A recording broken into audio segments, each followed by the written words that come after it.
Bienvenidos al Hotel Jorge Juan con Javier Aznar, un podcast de Vanity Fair y Seagrams.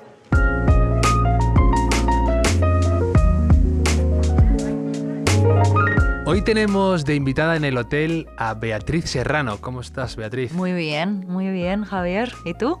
Yo estupendamente, con muchísimas ganas de hablar contigo, de poder charlar. Hemos interactuado muy brevemente, pero ya nos conocemos hace años, nos hemos leído mucho y ahora, con tu gran éxito, El Descontento, quería charlar contigo tranquilamente de esto y de aquello, ¿te parece? Me parece fantástico.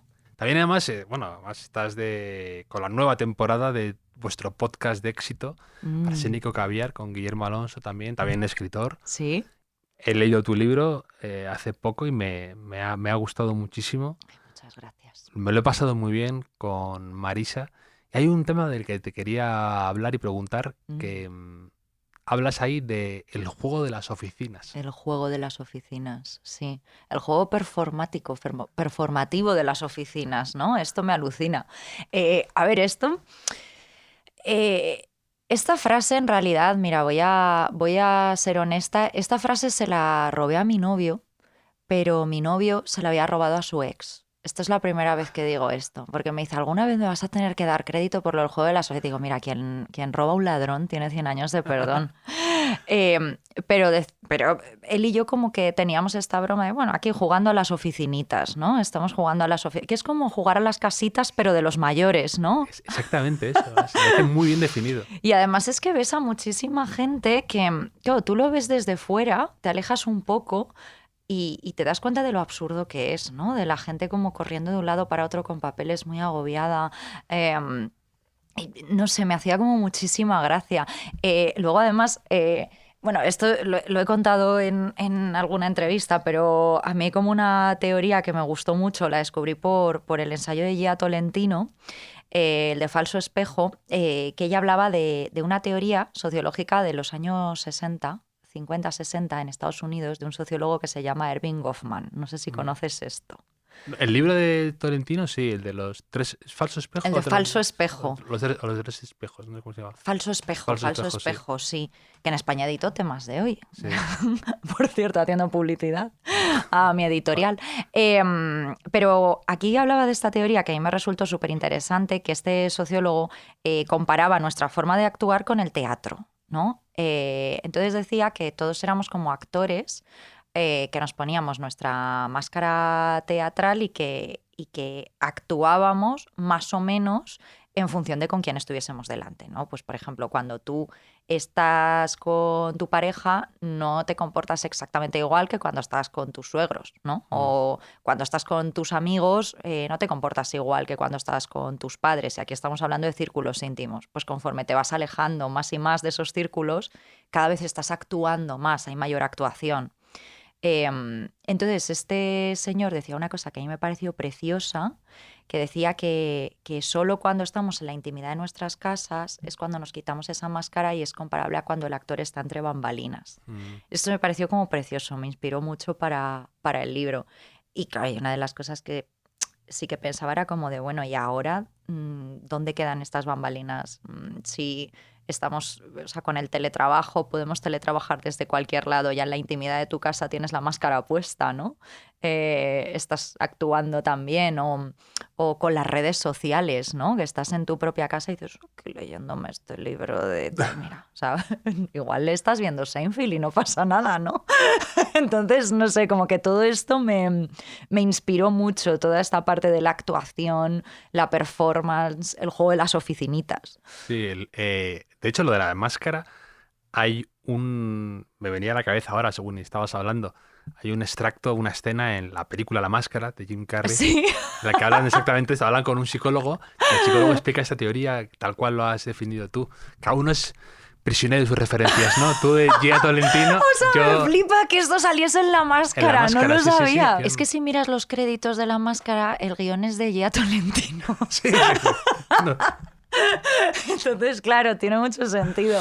Además, en el juego de las oficinas dices que es muy importante la imitación, que eso Sí. es maravilloso también. Cómo se van pegando los gestos, la jerga, la las modas, todo. O sea, todo se va pegando muchísimo. Es que al final, a mí lo que me hace mucha gracia es que cuando tú entras a un trabajo, siempre es un poco como mudarte a un país extranjero, ¿no? O sea, es como, hay otro idioma, hay otros códigos, hay cosas que antes valían, o sea, que en tu país valen, pero ahí no. Hay nuevas normas que desconoces, ¿no? Entonces, claro, tú lo que haces al principio, en las primeras semanas, es fijarte un poco en lo que hacen los demás. Y con esto aprendes muchísimo, porque tú te das cuenta de a quién respeta más todo el mundo, igual aunque no tenga el mayor cargo, ¿no? Pero ¿quién parte el bacalao, ¿no? Aquí. Te das cuenta a quién ignora a todo el mundo, que luego suele ser un brasas, un pelma o una persona que carga de trabajo a los demás. Entonces, claro, es muy importante imitar, ¿no? También fingir. Pues oye, todo el mundo se alegra mucho de una noticia que pues, no va a repercutir al final en tu sueldo, ¿no? Es como una victoria de la empresa, ¿no? Todo el mundo, ¡ay, qué bien, qué guay! Qué tal. Esa alegría tampoco es genuina, ¿no? Al final tú te quieres ir a las 5:30 a tu casa. Entonces, no sé, como que sí, imitas mucho, tienes... Es como verte, o sea, un juego de espejos, ¿no? Un juego de espejos de Gia Tolentino, ¿no? Estás ahí en bucle con los espejos, ¿eh? Es que me acaba de hacer un bizum, Gia, desde Nueva York. Me ha dicho, por favor, si vas a Hotel Jorge Juan, intenta colar mi libro. Mete el libro ahí Pero, y luego también me llama muchísimo la atención en el juego de las oficinas, esto que comentas y lo rápido que la gente pone etiquetas y lo difícil que es quitártelas. O sea, que alguien hace algo un día, es como un colegio mayor. Ya toda la vida eres el del apodo ese. Ya hagas lo que hagas, eres esta persona. Esto se ve mogollón como en las cenas de empresa, ¿no? Que de repente alguien se emborracha, ¿no? Sí. Y dice una barbaridad y ya es como que se le cuelga ese San Benito de esta persona es esta, sí. ¿No? O sea, sí, es totalmente, esta persona es así. Esta persona la caga siempre. Esta persona, esta persona es un pelma, ¿no? Sí, te dice todo el mundo que es un pelma y no te acercas a esa persona. Sí, es como en el instituto. Vas un día con un libro de anagrama y ya eres el bohemio, ya eres el... Wow. De hecho, en el libro hago como una broma con esto, porque ella dice que se ha convertido como en la feminista oficial de la oficina, ¿no? La pequeña Mary Wollstonecraft de la OFI, porque un día vieron pues que estaba leyendo un libro con una portada morada, ¿no? Que ponía algo de pues que igual era o de Virginia Woolf o tal, y que entonces, claro, ya va todo el mundo en plan... Me consultan ya todos. Es el reggaetón machista, ¿no? Como te conviertes en la feminista oficial. Entonces, bueno, pues ahí va la gente a hacerte tus consultas como si fueses, pues eso, pues la Virginia Woolf de la OFI. Y luego también hablas de, valga la redundancia, de hablar empresa, ¿no? Hablar empresa. Que es una cosa que este concepto. A mí también me vuelve loco. Además, yo creo que hay algo ahí relacionado con el mundo de pues, que nos interesa el periodismo o las palabras o demás. Y todos los neologismos, todos los anglicismos, toda esa jerga empresarial me vuelve loco. O sea, yo le pido a la gente que siempre me las diga y voy coleccionando. Tengo como un pequeño cajón mío. Bueno, pues te voy a contar una anécdota que me sucedió a mí en un trabajo. Yo una vez tuve un trabajo súper corporativo, The Big Corporation. Piensa en la mayor corporación del mundo que puedas imaginar, en esa, ¿vale? Y entonces allí la gente hablaba empresa muy fuerte. Hardcore. Muy alto y muy fuerte. Y yo había cosas que desconocía, porque yo al final venía del periodismo. Sí. No sé, pues que es un mundo distinto, ¿no? Más literario. Igual, ¿no? Entonces, bueno, pues en este sitio era pues el típico de siempre que si el briefing, que si el tal. Y entonces yo me acuerdo que la primera semana me escribió mi jefe y me dijo en un email, quiero esto, EOD.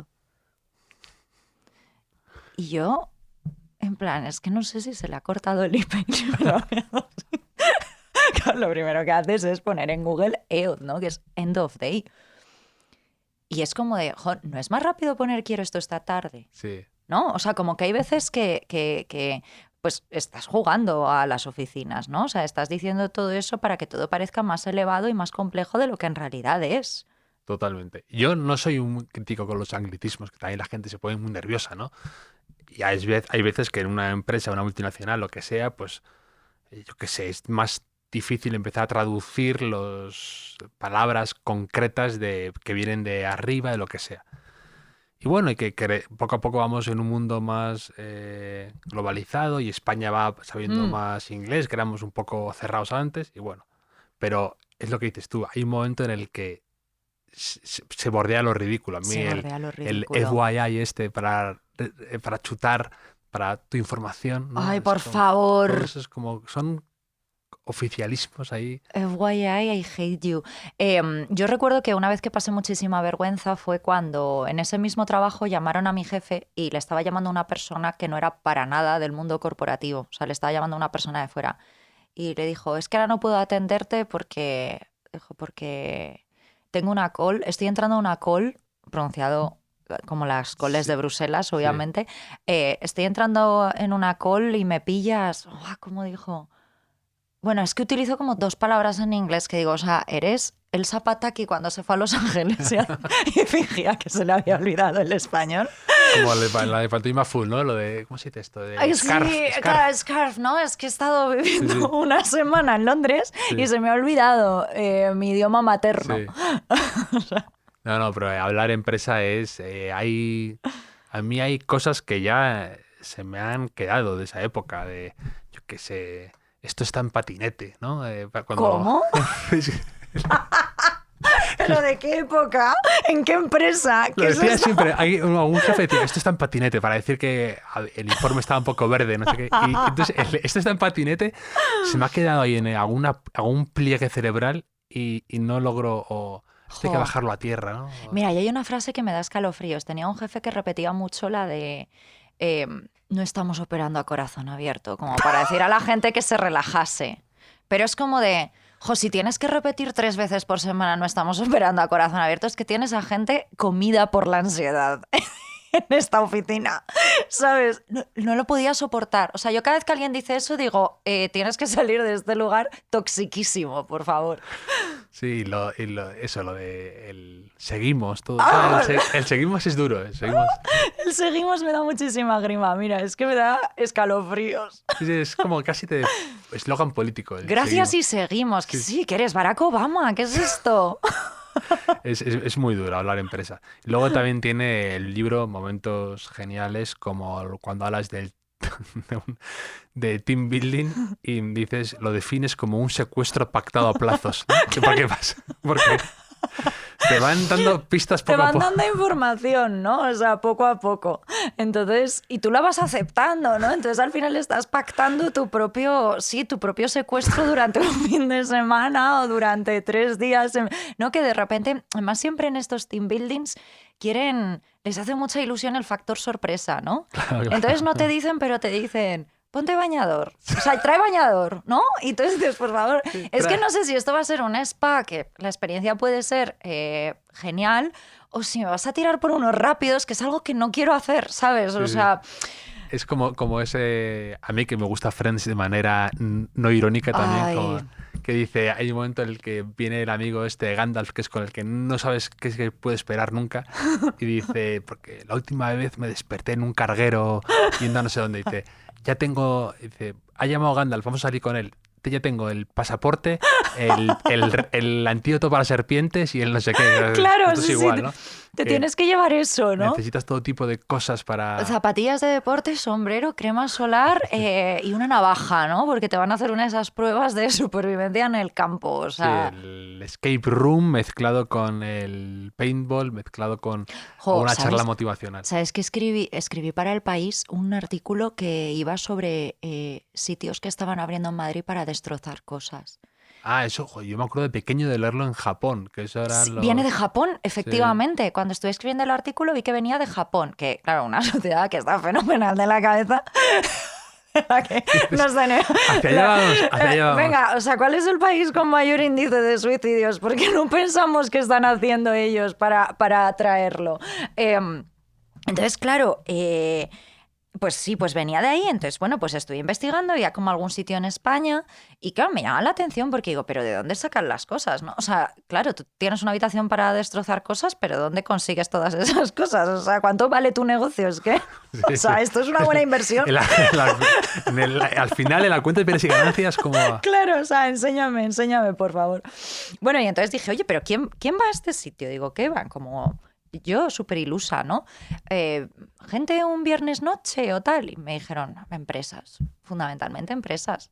O joder, que tu jefe piense, esta gente desquiciada, lo que necesita es una habitación para romper cosas. Es que me parece alucinante, Ya, ¿no? pero es como un poco también lo de, que yo no he oído nunca, pero lo de tirar hachas, ¿no? Ah, lo de tirar hachas, también hablé con ellos, sí. Tirar hachas, hay algo ahí subyacente, ¿no? Dices, no sé yo si... Yo debo reconocer que siempre he querido ir a un sitio de tiro y disparar. Sí, bueno, eso también... O sea, eso me parece como guay, pero lo de un hacha... Eso sale en alguna película, medieval, ¿no? ¿no? No lo empieza a hacer la de American Beauty.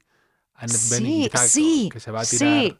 Y que luego te acercan, te viene Sí, en plan sí, a ver a dónde has sí. disparado, ¿no? Que va viniendo a ver Sí, sí. dónde le has dado. Eso, por ejemplo, digo, ay, qué cosa más guay, la verdad.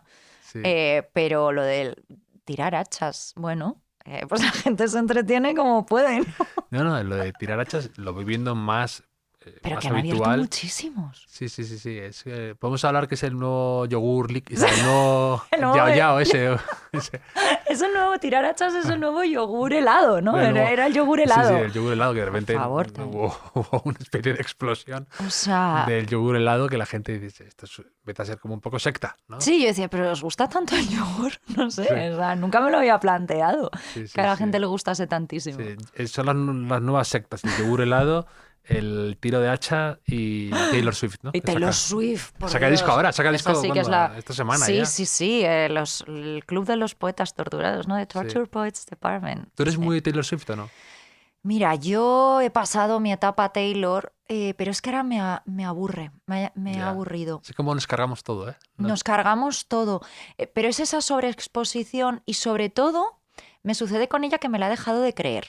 Mm, O sea, yo puedo entender que tú hayas tenido una relación tóxica. Bueno, de hecho, una persona que sufre, ¿no? Que tiene determinados problemas, hay veces que caen los mismos patrones, pero, joder, ya me parece como que caen cosas muy maniqueas, ¿no? Todos mis ex son malísimos y a todos les dedico un disco, hija mía, no sé, o Sí. sea, Y luego hay algo ahí un poco... Eso de que... bueno, que salió con un cateto, ¿quieres decir? Esto queremos hablarlo, ¿no? Travis Kelce, ¿no? O sea, con un señor que dices, pero bueno, Sí, Taylor. Esto era... Taylor. Era esto el sueño americano. Claro, sí. Jo, yo había una imagen que la vi era al final de la Super Bowl, ¿no? Sí. Que fue ella. Y dije, jo, a ver, o sea, que al final el feminismo nos ha liberado para que hagamos todas las mujeres lo que nos dé la gana y tal, pero, jo, esa imagen con todas estas mujeres como votantes de Trump, Sí, apoyando a sus novios, ya. todas lo que- como tan rubias, tan Barbie, Sí. y dije, me dio como un poco de... Mm. No sé, espero que lo esté haciendo irónicamente. Sí, aparte a mí lo que me chirría un poco a veces es cuando eso ha puesto en el foco, ¿no? A algunos ex cantantes o lo que sea y la gente se hace vaco, ¿sabes? Porque Ya. es un poco como tirarle al pie a los caballos, ¿no? Jo, pero fíjate, yo creo que eso ya no es tampoco es problema de Taylor. O sea, Taylor tiene unas letras No, no, preciosas, por ¿eh? O sea, supuesto, Taylor sí. es... Sí, me hablo del fenómeno, ¿no? No Sí, tanto de Taylor, claro, que para mí, vamos. No, pero que Taylor tiene unas letras súper bonitas y yo entiendo que pues ella es artista, es cantautora y que escriba sobre lo que le pasa, ¿no? Y sobre sus sentimientos. Y eso está fenomenal. Y además, ya te digo, tiene algunas canciones y algunas letras que son para enmarcar.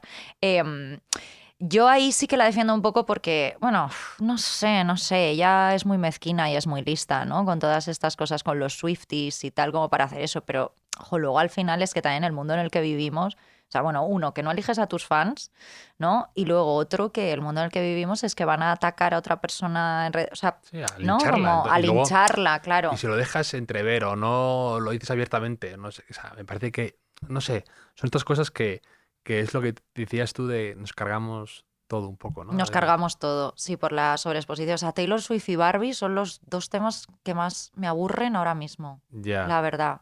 ya. O sea, Sí, como de, no quiero leer otra noticia sobre esto. Es Ya. un aburrimiento. sí, lo de Barbie fue intenso, ¿eh? Como en Barbie Ostras. Oppenheimer, ¿eh? Y todo esto, ¿eh? Uf. Y luego, eso, como de repente, cuando que te guste Barbie o no, forma de ella parte de tu personalidad y tu juego de tu juego de oficinas. Total, o total. sea, como que ya es una cosa política. Ya, Era por el obligatorio momento. tener una opinión. Sí, Sí, sí. o sea, guerra civil. Sí, sí, sí. Ay, que dices, bueno, ¿en qué momento la gente se toma tan en serio una película, no? Oh, Dios santo. Por eso hay que reivindicar a Bret Easton Ellis. Ay, por favor, por Estamos- favor. es que me hace mucha gracia que estás muy metida en el universo Bret Easton Ellis. Es que estoy en mi Bret me- Easton Ellis era. Sí, me mandas artículos, me mandas no sé qué, como muy, muy a full, muy metida. A ver, yo soy una persona muy obsesiva. Mm. O sea, a mí cuando me da por un tema, me da por un tema, ¿no? Entonces, Ok, Taylor. claro, sí. O sea, esto es para explicarte por qué te pasaba estos artículos a las 3 de la mañana. Era una hora prudente. Pero entonces me estoy leyendo a Bret Easton Ellis, le estoy descubriendo, porque en realidad yo solo conocía del American Psycho, pero claro, sacó los destrozos de repente y pues, Guillermo Alonso, que es súper fan de Bret Easton Ellis, iba en el metro que me decía, ay, siéntate ahí, que quiero seguir leyendo a Sí. Bret. Y dijo, bueno, es que te va a encantar, claro, porque es como es como un slasher, pero súper bien escrito, ¿no? O sea, es eso, años 80 en Los Ángeles, instituto. Contaba él en una entrevista que dices que no sé si os hacéis idea de la cantidad de asesinos en series que hay en Los Ángeles. O sea, cuando yo era joven, a veces había 4 al mismo tiempo. Ya no sabían quién había matado a quién, ¿no? Es una persona que vivió en su infancia lo de Manson, ¿no? Sí. O sea, como que son cosas que tienen como muy presentes. Entonces, claro, de repente me lo leí y dije, o sea, este libro me ha encantado. Y entonces dije, vale, pues voy a volver atrás. Me los estoy dosificando porque, claro, como él no hace con la cocaína, yo sí que me estoy dosificando sus libros. Voy poco a poco. Entonces, claro, volví a Menos que Cero, me terminé el de Lunar Park, que es que me encantó. Sí. O sea, ese me ha flipado. Yo creo que es mi favorito hasta la fecha. Me encanta, ¿no? Como una historia de una casa encantada, pero que quienes te persiguen son tus propios personajes, ¿no? Porque Sí. Bret Easton Ellis escribe como si fuese él. Entonces, no sé, es como estoy fascinada. Tiene muchísimo sentido del humor y yo creo que eso es fundamental. O sea, en primer lugar, reírse de uno mismo, no tomarse demasiado en serio, creo que es algo que todos deberíamos tener muchísimo más presentes. O sea, como de lanzarte a hacer el payaso de vez en cuando, ¿no? O sea, el derecho a cagarla, por así decirlo, a decir alguna estupidez, a ser un poco boca chancla. O sea, vivir sin frenos, ¿no? Un poco. Y a mí él me parece que muchas veces se ríe de sí mismo. Me acuerdo que escuché en un podcast que él cuando escribía American Psycho se moría de la risa. Sí. Aparte es verdad, y él muchas veces lo ha dicho, que hay gente y dices, no sé si has entendido tú American Psycho, la sensación de decir, Total. te estoy ridiculizando y en vez de eso lo abrazas. No, a mí me llama muchísimo la atención que esto le pasó a Bret Easton Ellis con American Psycho. O sea, American Psycho, una crítica a la sociedad turbocapitalista estadounidense, al mundo de los yuppies, del dinero, de la masculinidad tóxica y demás, que es evidente. Y a Chuck Palahniuk con el Club de la Lucha. Sí. Que esto han creado grupos nazis Sí. y dices, pero que es lo contrario, por el amor de Dios. O sea, es una sátira, ¿no? Y una vez más, como Taylor Swift, hay fans peores que los de Taylor Swift. Esos Son los de anarquistas Chuck Palahniuk. 17 años que quieren socavar los cimientos del sistema.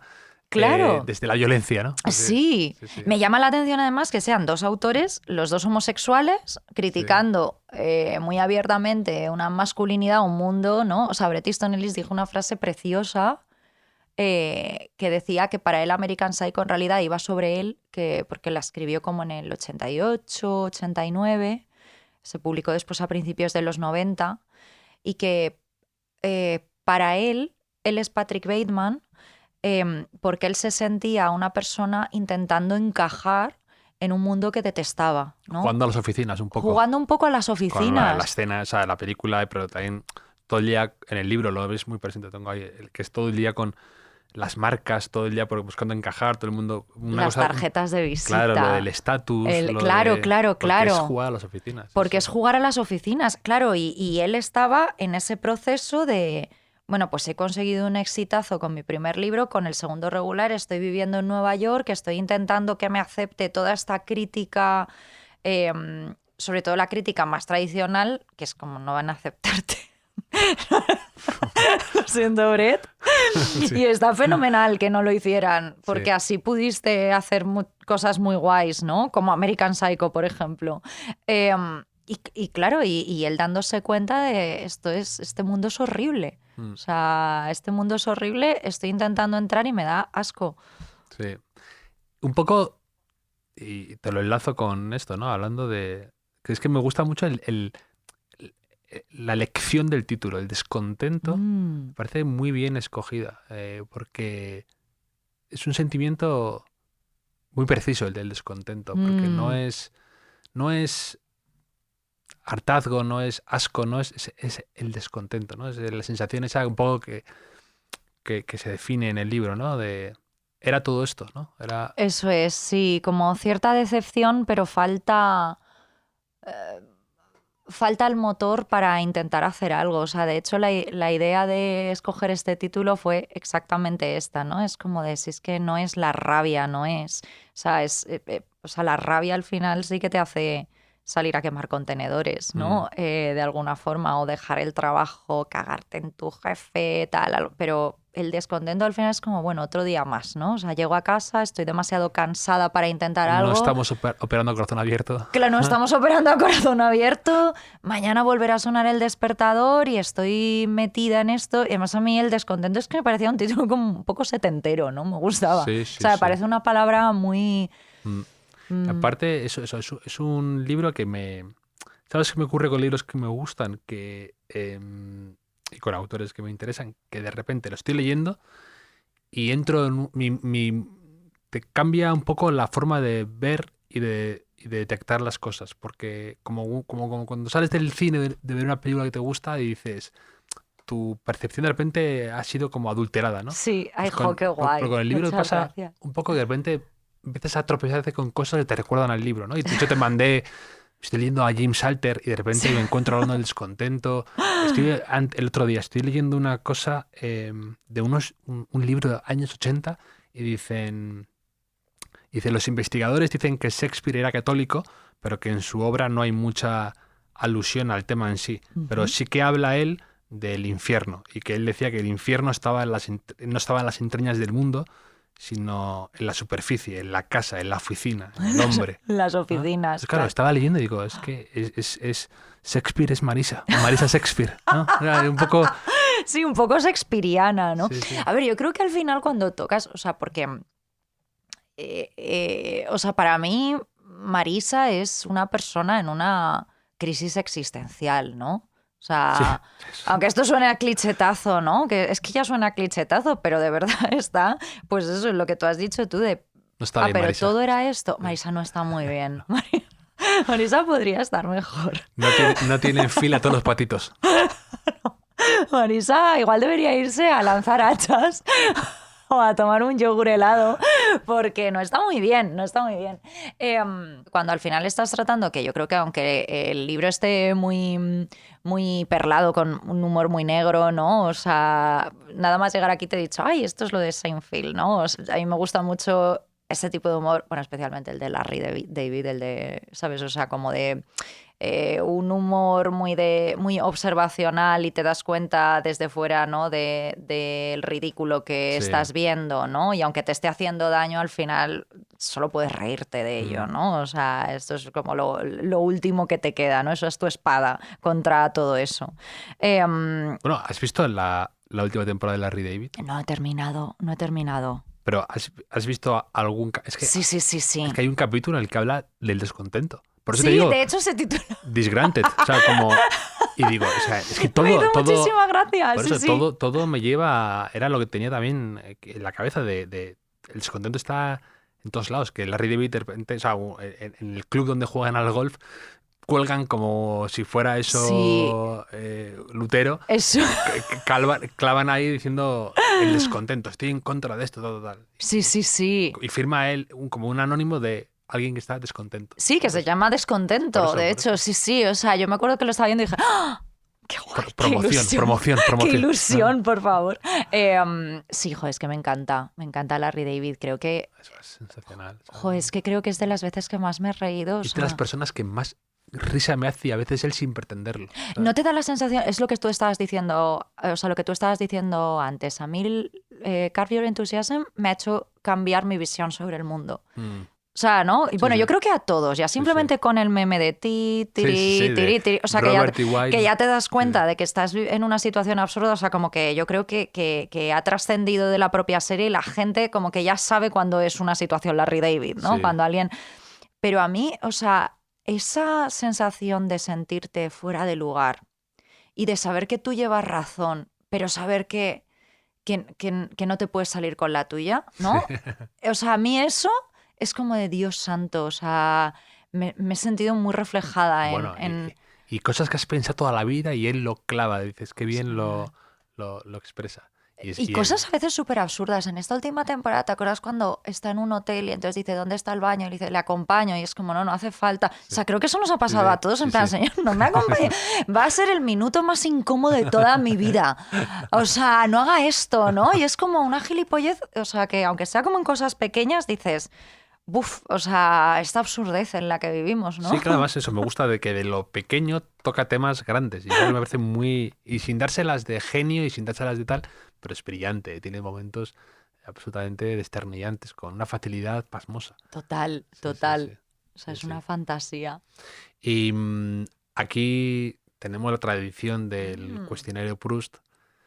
Ahí viene. Beatriz Serrano se ha hecho muy conocida también por tu podcast, por analizar todo lo que odia. Pero ¿qué es lo que ama Beatriz Serrano? Poca gente se lo ha preguntado. Entonces, vamos aquí a averiguarlo. Vamos a averiguar.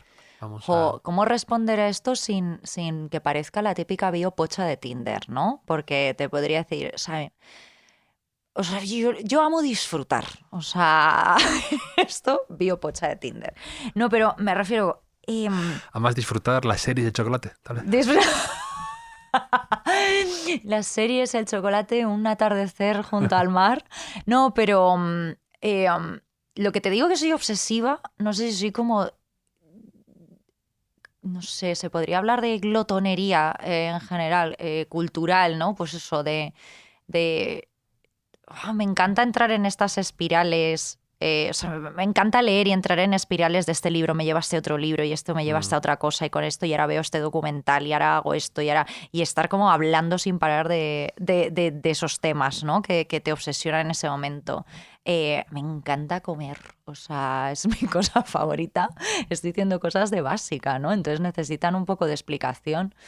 Pero disfruto muchísimo comiendo, disfruto muchísimo cocinando para los demás, disfruto muchísimo recibiendo, disfruto muchísimo haciendo una sobremesa larguísima. O sea, nada me gusta más que decirle a unos cuantos amigos, veníos el sábado a comer a casa y que se vayan a las 3 de la mañana, borrachos perdidos. Solo voy a decir esas dos cosas. Ya está, adiós. ¿Qué te gusta cocinar? Me gusta muchísimo. Mira, tengo cierta fascinación por la cocina italiana y me compré el libro este de La cuchara de plata, que es el... Ah, no lo conozco. Pues, bueno, pues es es como el de Simone Ortega aquí. Sí. El de 1001 recetas de cocina, pues ahí la guía básica es La cuchara de plata. Son 1080, disculpa. ¿Qué he dicho? 1001. 1001. Son 1080, ¿no? Las 1001 noches. Con Simone Ortega. Sí. Es verdad, 1080. Entonces me gusta muchísimo hacer... Luego me gusta también mucho... pues, por ejemplo, que uno de mis mejores amigos es vegetariano, ¿no? Sí. Entonces, como de repente idear un menú rico vegetariano con unos entrantes riquísimos, por ejemplo, hice una de las últimas veces, bueno, si esto lo escuchan mis amigos van a decir, tienes un morro que te lo piensas porque esto fue hace 2 años. Bueno, el otro día. Un caldo de setas, o sea, como un guiso de setas con patatas que se veía negro de todo o sea, de toda la seta, toda la tal que tenía, todo el tiempo bueno. que la tuve, está espectacular. Y eso me gusta mucho, cocinar me gusta mucho, me relaja mucho, como a Nora Ephron. Y a Leila Guerriero, Sí. ¿no? Hay gente que ha escrito muy bien. A mí me gusta leer sobre Es que es muy gente que bonito, a mí cocina. también, me sí. encanta. Es lo que decía Nora Ephron, ¿no? Que ella decía que cuando le preguntaron a ti por qué te gusta tanto cocinar o por qué te interesa tanto la cocina o la gastronomía, y ella dijo que aunque el mundo se te desmoronase, aunque tuvieses el peor día del mundo, tú podías tener la seguridad de que si tenías unos ingredientes y seguías una receta a pies juntillas, al final del día tendrías una buena cena, ¿no? Un buen guiso. Entonces creo que con esto de leer sobre cocina, sobre gastronomía, leer determinadas cosas, ver estos programas, hay una sensación de paz en plan, bueno, es que sé que es algo que va a empezar y va a terminar, o sea, es algo, tiene una conclusión, ¿no? O sea, es algo que no se te va a ir de las manos. La cocina vuelve a estar muy limpia y tienes un plato riquísimo sobre la mesa, entonces es como, da cierta paz, ¿no? Bueno, de hecho, no es casualidad, ¿no? Que inesperadamente en Instagram o en TikTok la gente famosa cocinando cosas es un fenómeno absolutamente bueno, sí. viral, ¿no? Sí, Como sí. que todo el mundo de repente se hace cocinitas, ¿no? Bueno, es que yo creo que la gastronomía ha tenido un boom, ¿no? O sea, antes a la gente... Esto también es un poco hablar gastro, ¿eh? O sea, Sí, también sí. en plan... O sea, tiene un cateto que tal y de repente te habla de reducciones y de cosas y dices, a ver, señor, ¿esto desde cuándo, no? Sí. O sea, se ha vuelto cool, se ha vuelto muy popular ¿no? Y entonces, pues eso, pues famosos cocinando, famosos comiendo alitas picantes, famosos, ¿no? O sea, como todo lo que esté alrededor de... O sea, todos estos programas de televisión, de MasterChef y demás. Sí, sí, sí, vamos, claro, bueno. que O sea, hace años hubiera sido impensable ver a un fulanito haciendo un revuelto de... bueno, y a mí eso me agobia un poco porque están operando a corazón abierto en Masterchef. O sea, da muchísimo agobio. En Masterchef los concursos no me gustan. ¿Sabes un libro con el que me lo pasé en grande? Te lo habrás leído, el de Memorias de un Chef, de Anthony Bourdain. Es que me da cosa porque aquí, al final, no sé por qué, hablo todos los programas de Anthony Bourdain y parece que parezco yo con el equivalente de una Swiftie de Anthony Bourdain. Pero es verdad, a mí es que me parece sensacional también. Es que ese libro es una pasada, ¿eh? Y los programas eran estupendos también. No sé si has visto alguna vez. Sí, bueno, los vi como pirata total, porque Yo no también, los puedes por supuesto, encontrar en no. ningún lado. Y además, de esto que te da rabia. Pues desde aquí un llamamiento a las plataformas, Sí. por favor, que pongan los programas de ese hombre, porque él era divertidísimo. Era fantástico. También como Brett le gustaban ciertas cosas que también salen en los libros. Le gustaba bastante. Pero más, luego este también era muy obsesivo. Dejaba eso y le daba por el jiu-jitsu. Entonces, Sí, de repente- sí. Sí, Bueno, eso es muy de persona con esos problemitas, Sí, ¿no? sí, es muy común. Encuentran a Dios como Fabio McNamara. Sí. O se hacen todos, se van a la montaña. La gente que sale mucho, de repente se hace montañista. Sí, o ultramaratón o Sí, cosas así. se van al campo a vivir, a hacer ese tipo de cosas.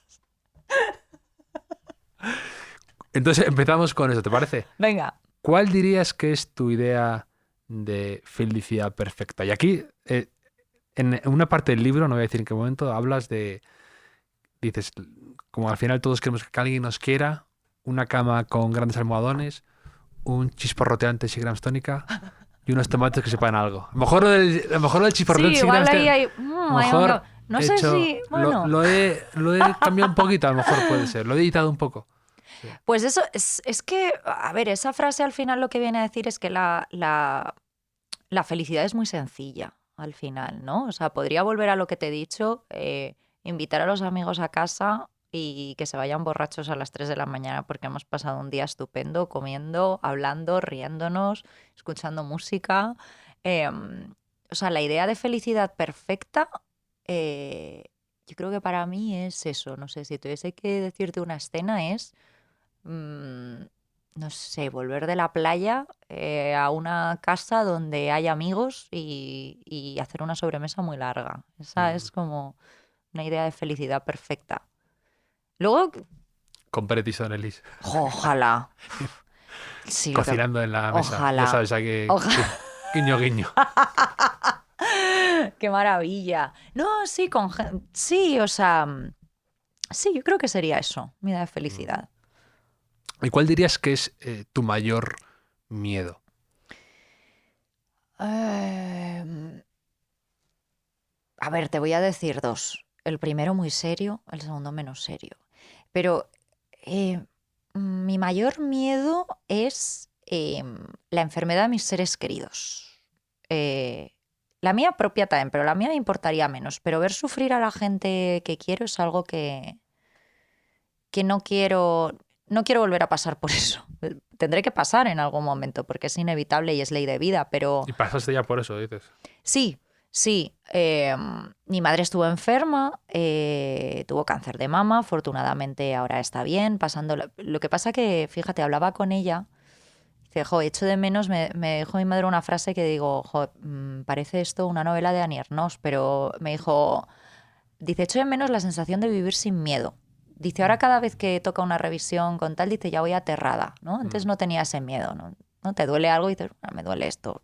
Te duele algo y has pasado por eso y dices, no será... Sí, claro. ¿No? Y que es a veces los efectos que tiene cuando... A mí me interesa mucho cuando en algún libro, alguna película tratan estos temas, ¿no? Como cuando crees que has sobrevivido a las cosas, los efectos colaterales, ¿sabes?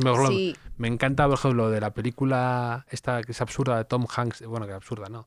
Náufrago. Sí. Me gusta que una parte al final habla de él, media hora de él sin adaptarse a la, claro. a la vuelta, que no se queda al final feliz con alguien que le rescata, sino él en el hotel, desconectadísimo, sin saber, viviendo con los traumas de haber vivido en la isla, y de repente me pareció, viéndola hace poco, me pareció eso muy interesante. O lo de Super Submarina otro día. Claro, sí, Dices, o sea... Que la buena noticia es que han sobrevivido todos, no tienen ninguna baja, pero las secuelas sí, pero es mentales, un viaje tremendo, ¿no? O sea, y luego además, o sea, por ejemplo, con el cáncer sucede que por norma general, cuando te empiezas a encontrar fatal es cuando estás en tratamiento. O sea, ¿no? Mi madre estaba estupenda, no tenía fatiga, no tenía tal, y de repente, claro, esa película. ¿no? Claro. Entonces, sí, después pues piensas que está bien y después pues tienes muchas secuelas físicas, mentales, psíquicas, o sea, miedos, y después pues cosas que pues pérdidas de memoria, ¿no? Sí. O sea, como cosas, entonces, sí, o sea, es bastante jodido. Y además como este tema sí que es del que no se habla jamás, ¿no? O sea, es cáncer, ¿no? O sea, que parecen... está tan poco normal, tampoco se habla tan poco y lo vive tanta gente y le pasa a tanta gente que a mí me da un poco de pena que la gente que está en esas situaciones no tenga como más cosas alrededor a las que agarrarse. Por ejemplo, hay un libro precioso que se llama Desmorir, de Anne Boyer, que es una... Ella es poetisa y tal, y le diagnosticaron un cáncer de mama. Además, bueno, uno de estos que dices, hostia, no es el mejor diagnóstico. Ella sobrevivió y claro, y ella como es poeta escribió un ensayo que es como, tiene una belleza, tiene una sensibilidad. Yo me acuerdo que me lo leí yo y se lo regalé a mi madre y me dijo, esto es la primera vez que me veo reflejada en algo y que siento que alguien me entiende. O sea, que está pasando como lo mismo que yo. Si la parte del cáncer queda muy larga, no puedes cortar. Que sé que igual digo, qué mal rollo. Que va. Me encantó, me gusta. O sea, es muy duro. Entonces sí, pues ese sería uno de los miedos. Ahora te confieso el otro. Volar, no lo puedo soportar. ¿En serio? Sí, lo odio. O sea, lo tengo que hacer y lo hago. Pero tengo mis mecanismos para hacerlo que se parecen mucho a los de Bret Easton Ellis cuando le roba el Valium a su madre. Pues sí. Orfidalito debajo de la lengua. O sea, yo en un avión me he llegado a santiguar cuando había turbulencias. O sea, no soy una persona... O sea, estoy bautizada, pero no soy católica practicante, vaya. le he clavado las uñas a la persona al lado y luego le he pedido perdón. He gritado y cuando fumaba tabaco siempre volaba con la cajetilla y el mechero. Por si acaso esto se va a pique, Me enciende un piti. Eso le pasó a un amigo mío. Digo, o sea, no va a venir la azafata. Me enciendo un cigarro, ya está. Eso le pasó a un amigo mío que tuvieron un susto tremendo en el avión y uno se puso a fumar y me dice, me encanta esa persona que de repente ya dice, bueno, ya está. Sí, pero entiendo a esa persona. Pero- ¿Era pero- yo? pero encenderte el cigarro en ese momento y abrazar tu destino pensando que te vas a morir, me parece un momento... Pero es súper elegante, Sí, ¿no? sí, Es no, como no, Don Draper, de no, repente. no, ¿Qué haría Don Draper en un avión, no? Eso, exactamente eso. Sí, sí. ¿Y de siempre tienes miedo a volar? ¿O? A ver, yo en realidad, yo creo que viene... tengo mucho vértigo. Soy una persona Mm. con bastante vértigo. Y además eso desde niña. Dice mi padre que cuando me subía a hombros y tal, yo me agarraba así a su cabeza, en plan, bájame, bájame. Entonces, yo creo que, pues, a ver, como todas las fobias al final siempre van a más. Sí, Yo recuerdo que hubo un día que estaba volando y dije, jo, es que en realidad este suelo que estoy pisando, si se cae no hay nada. Y me empezó a dar una sensación de vértigo. mira, yo emulando un poco a Marisa, que toda la información útil que la extrae de vídeos de YouTube y de cuentas de Instagram, a mí una vez vi hace poco un vídeo de una persona, una chica que trabajaba en algo de aviones y me tranquilizó muchísimo porque hacía un símil sobre las turbulencias. Con y- la gelatina. Con la gelatina. Y Por favor, tengo mucho miedo a volar. Lo- Todo esto lo he visto ya. en lo de la gelatina me ha cambiado Sí. la forma de... es que ya en mi cabeza, cada vez que ha habido turbulencias, pienso en la gelatina. A mí gelatina, también, gelatina. ¿eh? De hecho, Me pareció muy didáctico. muy didáctico. Bueno, que esto, explícalo, porque claro, te he cortado porque ya lo he visto, pero igual Explícalo a tú tus mejor, oyentes o sea, les explícalo tú ayuda. mejor que... Pues, bueno, en el vídeo este lo que decía era que cuando un avión tiene turbulencias, por lo general es porque está entre una masa de aire frío y otra de aire caliente, ¿no? Sí, Básicamente esto. Sí. Y entonces por eso se mueve. Pero Sí. que es imposible que salga de ahí. O Claro. sea, de hecho, si tenéis miedo a volar, los momentos más críticos son el despegue y el aterrizaje. Y suelen ser errores humanos. sí, lo de Spanner y todas estas cosas. Claro, y tal, claro, claro. o Que me sea, vi el documental de Spanner entero Claro. y es tremendo. O Sí, el sí. Concorde también tuvo una cosa así en el aterrizaje, en el plano del despegue. Es que yo tengo un amigo además con el que he viajado mucho que es un obsesionado de emergencias aéreas del programa ese. Entonces me lo va contando antes de volar y me lo va metiendo en la... Y es como aquella vez que... sí, Ah, sí. pero entonces sabe, o sea, estás volando con la persona adecuada. Esta persona ha visto tanto que si pasa algo dice, los chalecos de emergencia y tal, no sé qué, lánzate por, ¿no? Otro día estuve en una presentación, en una charla con Milena Busquets y justo hablábamos de esto, de que yo soy esa persona que escucha rigurosamente a las azafatas cuando están explicando eso. Ah, O sea, sí. Yo me pongo Yo las súper- miro súper porque me profesional. parece muy mal educado no Sí, hacerlo. claro, pero yo me tomo y le decía a Milena, le decía, luego vendréis a mí, para cuando yo sepa cómo inflar el chaleco salvavidas, Ay, porque esto- presta atención. Claro. O que no te puedes bajar con tacones por el Claro, tobogán. o señora, cosas- quítese los tacones, Exacto. no ha escuchado a la Estaré- azafata. estaré repelente yo ahí. Fumándote un cigarro. Exacto. No, señora, por favor. No hizo nada de no se encienda un cigarro, No, en no, caso de no, no. emergencia. Que esto yo no sé si, que yo creo que es de una película también, o me lo dijo un amigo, en plan, mira la cara de la azafata, ¿no? Sí, o sea, sí, si la sí. azafata está tranquila, Eso es- hay que estar tranquilos. Entonces, también te diré que he vivido recientemente alguna experiencia en primera clase y digo, ay, pues no da tanto miedo volar. No será que estar Pero- en esta lata de sardinas.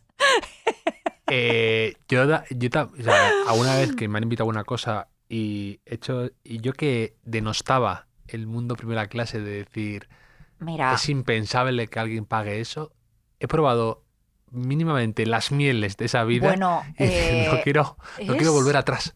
No, o sea, la verdad es que es horrible, ¿no? O sea, que te inviten a este tipo de cosas y luego no poder costeártelo tú, porque es que, o sea, es que no os imagináis lo que hay ahí, chicos. O sea, es que no os lo quiero contar porque me parecería hasta feo. Me parecería No, no. hasta feo contarle Porque a... además es muy... claro, es uno de esos pequeños universos en los que o sea, lo fuerzan mucho en las castas. Sí, ¿Sabes? Como bueno, es tremendo. pero es tremendo lo de que te cierren las cortinas para que Bueno, no veas todo eso. y Sí. yo cogí un vuelo que iba en primera. Además era un vuelo que tenía, o sea, nocturno y tal, era invitación, por supuesto no me lo pagué yo, que tenía mi camita y todo Sí, esto, sí. o sea, bueno, como una cosa de otro mundo, pero es que incluso para entrar, tú entrabas por otro pasillo, o sea, la gente, que era un poco, no te preocupes, no vas a tener que ver a gente pobre y fea. O sea, esta gente no pasaba, porque claro, muchos vuelos que Sí, tú coges pasa, ahí sí, una sí. primera...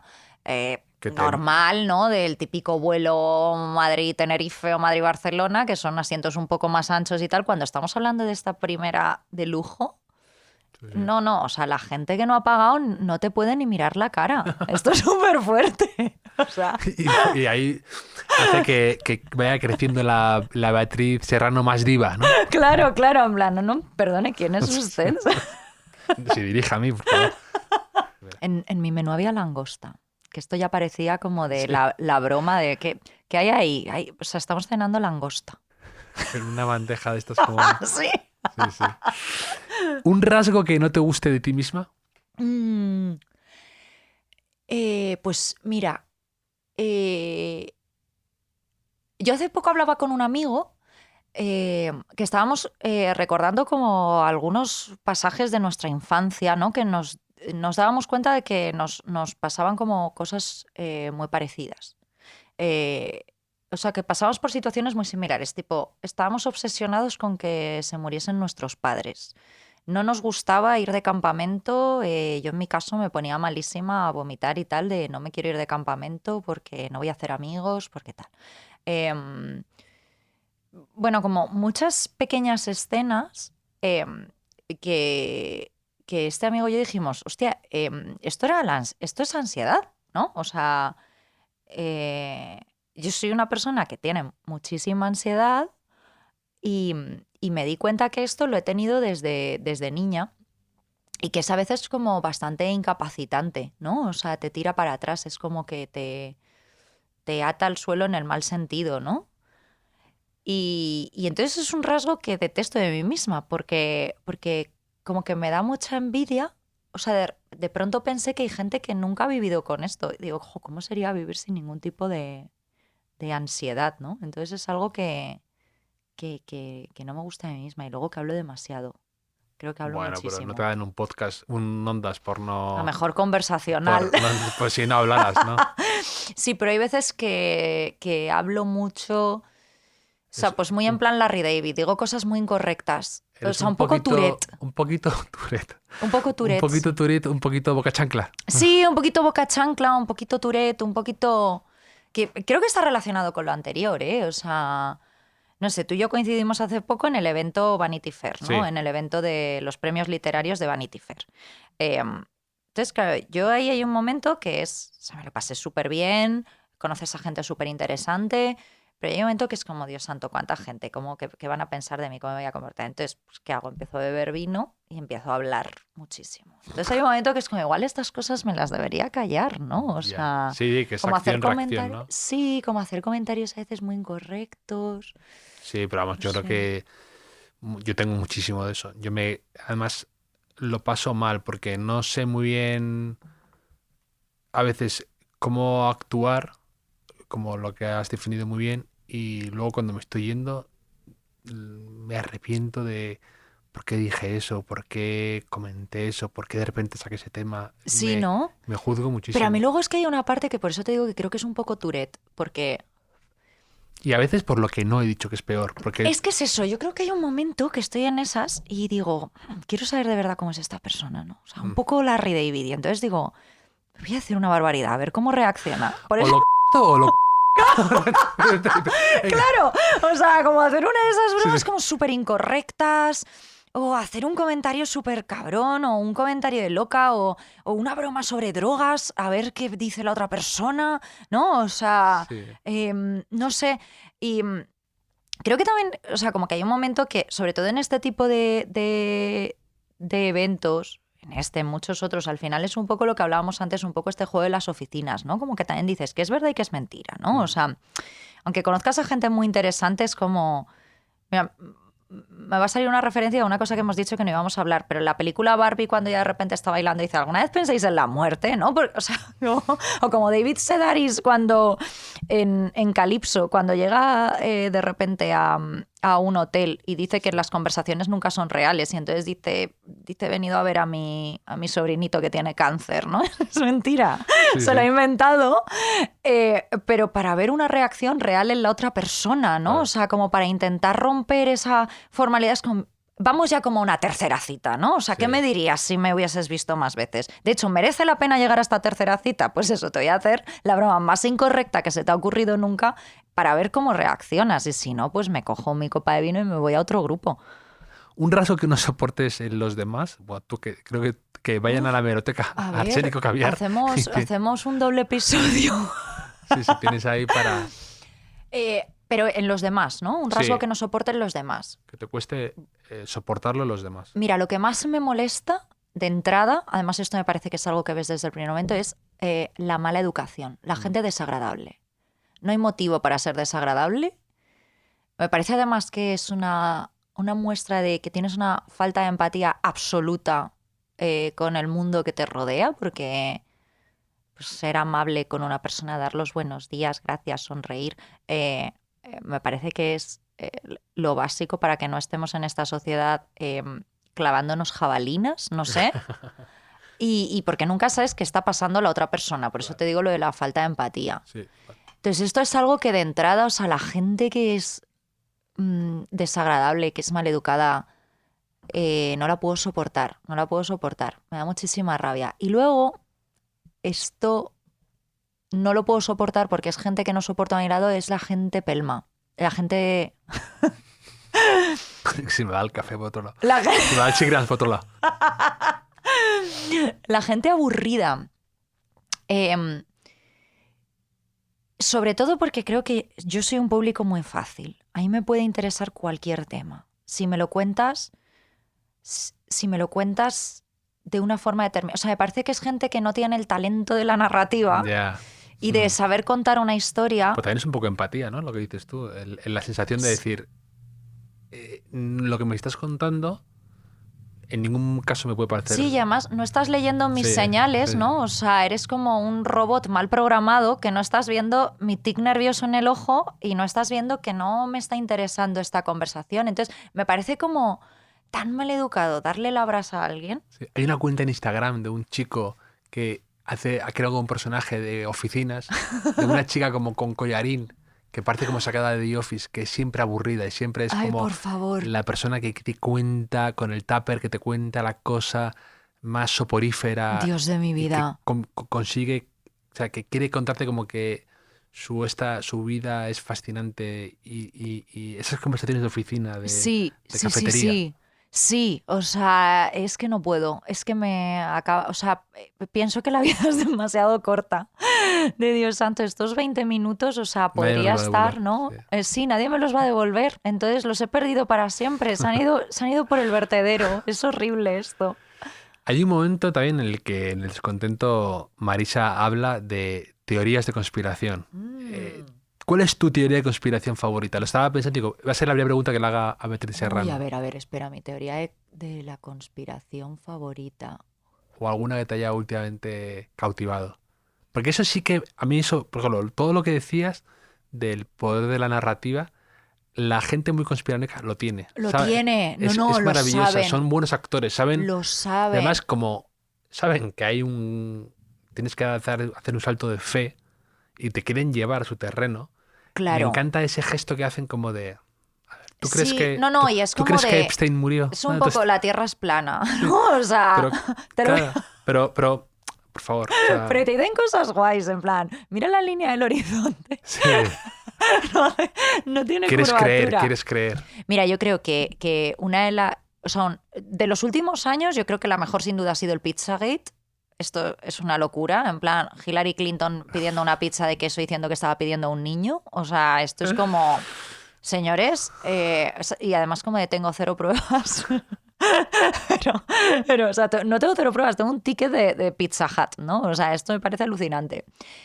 Pero hace un par de veranos me compré el libro este de Helter Skelter, que es sobre los crímenes de Manson, de la editorial Contra. Es alucinante, son todos... El tema de el true crime me gusta también, como ya te habrás imaginado. Y esto está muy bien porque lo escribe el fiscal que tuvo que montar el caso. Entonces, claro, hay un momento que cuando él se empieza a entrevistar, o sea, ya está Manson detenido, claro, tiene que probar que es el autor, que aunque él no matase a nadie, es en realidad el autor intelectual de esos asesinatos, ¿no? Entonces tiene que montar un caso tremendo. Y claro, y cuando empieza a entrevistar y le empiezan a explicar lo que es el Helter Skelter, ¿qué es? O sea, en primer lugar, que Charles Manson no entendió bien una canción de los Beatles. En segundo lugar, que dice que los negros en Estados Unidos se van a rebelar contra los blancos y va a haber una guerra racial. Pero como esta guerra racial no empieza, deciden matar ellos, pero que parezca que son personas negras las que han matado. Ellos, los de la secta de Manson, se meterán en un agujero durante todo este tiempo y después, porque el tío era un racista, que sabes que terminó con una esvástica tatuada, ¿no? Y después... como los negros no saben hacer nada sin el hombre blanco, según Charles Manson, irán a pedirles ayuda y entonces ellos se convertirán en los dueños del mundo. Claro, y el fiscal decía, ¿cómo cojones le explico esto a un jurado popular? O sea, ¿cómo cojones esta teoría? Entonces esto, claro, me parece brillante. Es como, claro, es que al final es como... Decimos simplemente que son hippies y que toman mucho LSD, porque es que explicar esto es imposible. Sí. Que han matado por esto. O sea, claro... o sea, por eso la policía no sabía muy bien, no entendía, pues será un robo, pues será tal, pero ¿por qué tal? Claro, porque la teoría era una locura. Yo veo muchos documentales relacionados de true crime con sectas, y es una cosa que además me sigue llamando la atención, que a veces creemos que la gente que cae en una secta de estas pues son gente...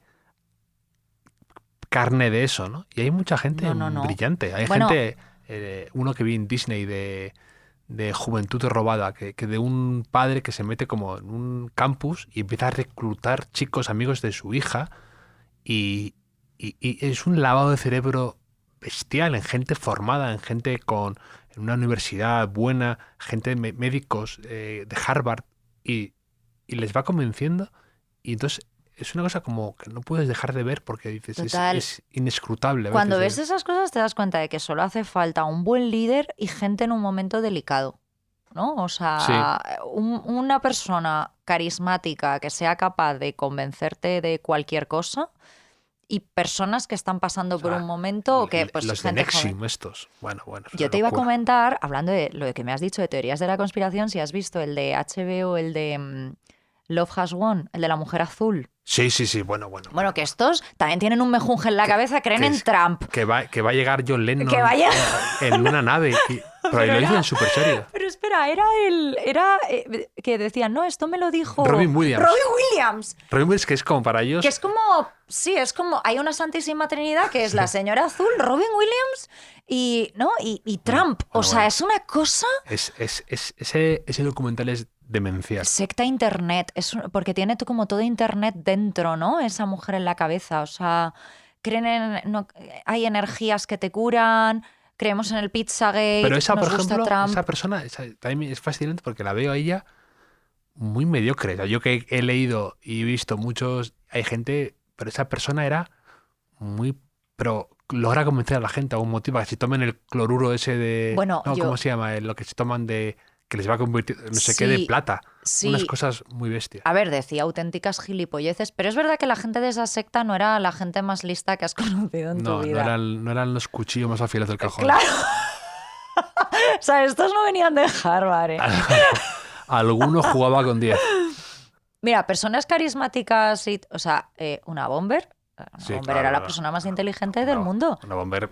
Y tenía mañana saca su manifiesto y tenía una teoría magnífica. Me voy con él y hay cosas. De hecho, Chuck Klosterman, que yo hice el prólogo de su libro, que es un autor que a mí me parece sensacional. Él, en uno de los libros, habla de una bomber está muy mal y se le fue mucho la cabeza, pero hay partes que son cabales o que son de gente, a lo mejor, de alguien que se le ha ido mucho la cabeza y que es mitad genio, mitad absurdo. Claro, pero tenía razón en muchísimas cosas. O sea, después, ¿por qué? Bueno, pues porque mandó bombas. Y eso está mal, pero claro, pero esto, por ejemplo, es una persona, yo creo que con suficiente carisma y con ¿sabes? Que te puede convencer de cualquier cosa, claro. ¿no? Y Sí, que esta persona, pues porque se fue a una cabañita porque no soportaba a la gente. A este no le verías en los premios.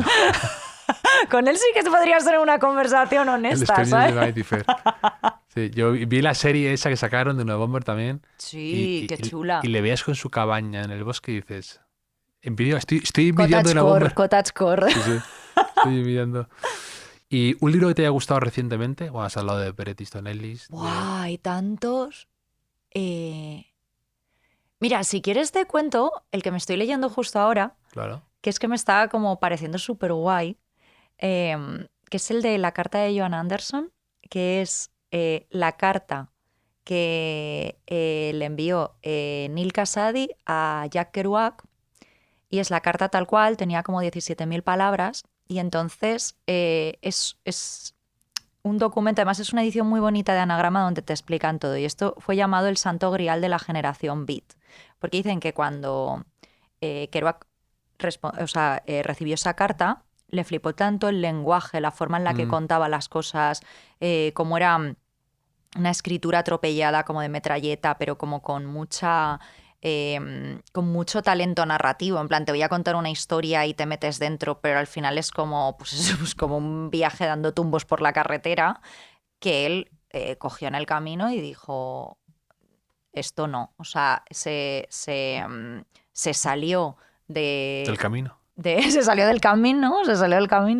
No, pero de la prosa que él, o sea, del tipo de prosa que él estaba, que al final era más de imitación, era algo como mucho más clásico, dijo, no, tengo que escribir algo así. Y entonces es muy guay porque el libro te pone como todo el contexto, pero claro, es que luego lo estás leyendo y es algo tan fresco que dices, joder, es que esto es de los años 50, ¿no? Era esa generación desencantada después de la Segunda Guerra Mundial, justo antes de... Bueno, luego todos estos pues murieron de sus viajes hippies y tal, pero claro, después de la Segunda Guerra Mundial, que era como...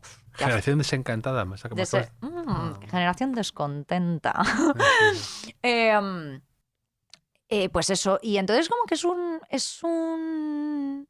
O sea, me lo estoy gozando mucho ese libro, porque me parece como... Además, como que me gusta mucho ir a la raíz de las cosas, y entonces me parece súper interesante, en plan, ostras, todo nació de aquí, ¿no? O sea... Tienes pinta de meterte en la madriguera del conejo, digamos. Soy bastante Alicia, ¿no? Voy a llegar aquí hasta el fondo de esto. Voy a llegar aquí. Pero, ojo, pues este es el que me estoy leyendo ahora y me está gustando muchísimo, Lo la pondré verdad. en las notas del podcast, que luego me echa la bronca cuando no lo pongo. Claro. ¿Y un último gran viaje que te haya gustado? ¿Un sitio que te haya gustado? ¿O uno que tengas, que quieras ir? Ahora que viajas en primera. Ahora que viajo en primera. Ahora que cenas langosta. Ahora que tengo langosta. Mira, a principios del año pasado, o sea, en 2023, me quedaban unos días libres. Es que fue como algo fuera de temporada y tal, pero creo que es algo que no voy a olvidar en mi vida. Me quedaban unos días libres, tenía muchísimas ganas de hacer un viaje con un amigo mío, que lo habíamos hecho hacía años y tal, y a los dos nos flipa Italia, ¿no? Y entonces fue como de, vámonos a Nápoles, nos fuimos a Nápoles. Nápoles en enero. Hacía un frío del carajo. Una lluvia la mayoría de los días horrible. O sea, teníamos que volver a casa porque nos habíamos empapado, porque era esta lluvia como la que hablaba Forrest Gump, de a veces llueve desde abajo, a veces desde arriba, ¿no? O sea, era horrible. Pero un día fuimos a Pompeya y salió el sol. Pero es que estábamos solos en Pompeya, Javier. O sea, creo que no voy a olvidar la sensación de estar 2 personas solas. O sea, es que igual había o sea, éramos 10 en Pompeya.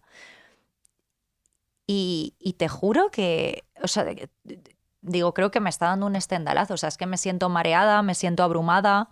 O sea, me parece increíble estar aquí, rodeada de tanta belleza, de estas ruinas y estar viviéndolo como los ricos, ¿no? O sea, que les cierran las cosas. Sí. Y esto se me ha quedado grabado, la verdad, este viaje. Bonito. A mí me gusta mucho cogerme algunos días en junio y otros en septiembre. Y el resto lo paso sudando, Sudando, como como Marisa. Marisa. Sí, como Claro, Marisa. esa parte sí que lo de YouTube no, Que pero se eso sí que lo he mete- sufrido. que me sentí muy identificado, que decía la protagonista que... ¿Cómo era? Que dos sitios le daban mucha paz, que era Uno es el Museo del Prado y otro es el Carrefour de Quevedo. me pareció sensacional, ese high y low. Sí, mucho aire acondicionado, todo muy ordenadito, en los dos sitios, de Pero hecho. los supermercados a mí me dan mucha paz. A mí Ir también. ahí me da... recorrer esos pasillos también ordenados, también colocado todo, que hay un montón de Ojo, cosas. es alucinante. Y, o sea, no sé. Además, como de esto se lo puede permitir cualquiera. Desde alta gama te vas al Sí. del Corte Inglés y dices, wow. O Al sea, lado de mi casa hay una especie de ferretería que, que me da mucha paz. Son 3 plantas y te puedes comprar una bolsa de Doritos o un insecticida. qué Entonces, maravilla.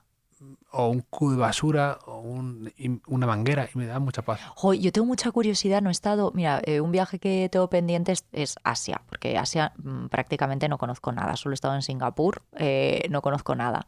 Y me llama mucho la atención los supermercados. Por ejemplo, la gente que va a Japón Sí, y el y saca bocadillo como. de huevo Es cocido, como, ¿no? no Todo sé, esto, quiero ir sí. a Japón. A los 7-Eleven y todo esto, sí. Quiero ser el Montepillo, quiero ir a un supermercado japonés. Sí, sí, vale. Quiero ir a un supermercado Bueno, japonés. eso salía en Master of None cuando va Francesca, que es la italiana, Sí. y le encantan como las cosas pequeñitas que venden en los Ay, supermercados americanos. Y me pareció una escena muy bonita, de verdad, decía, mira, me encantan estas botellitas, estos pastas Es de que es un dientes. mundo. Yo me Sí. acuerdo que fui a Estados Unidos y quería, que ya no sé si la siguen fabricando, creo que leí una noticia, pero a mí me hacía mucha ilusión probar la Cherry Coke, porque la Sí, tomaba Mia Wallace en Pulp Fiction. sí. Y entonces llegué a Estados Unidos, me cogí una Cherry Coke, me puse así una pajita, como si fuese una supermodelo en los años 90 y dije, "Jo, es que soy la protagonista de mi propia película."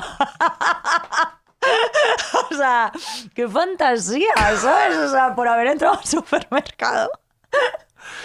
Pero en el fondo, también antes hablabas de la felicidad, es eso. A mí también me gusta mucho eso. Cuando viajo no se trata de ir a los sitios que tienes que tachar, sino esas pequeñas referencias privadas tuyas, Sí. un poco tontas, que te ríes de ti mismo.